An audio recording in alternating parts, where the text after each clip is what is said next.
迪斯馬和蓋斯馬從小是好朋友，他們從小被一團強盜拐帶而訓練成強盜。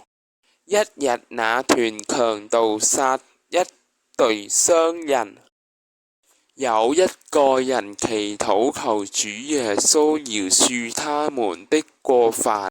迪斯馬好奇並慢慢認識主耶穌。一日，迪斯馬和蓋斯馬被捉，主耶穌、迪斯馬、蓋斯馬被釘十字架。蓋斯馬說：你不是基督嗎？救救你自己和我們吧。迪斯馬說：你是一樣受刑的，還不怕上帝嗎？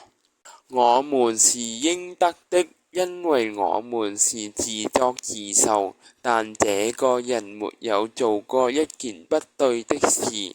他對耶穌說：耶穌啊，你進入你國的時候，求你紀念我。耶穌對他說：我實在告訴你，今日你要同我在樂園裏了。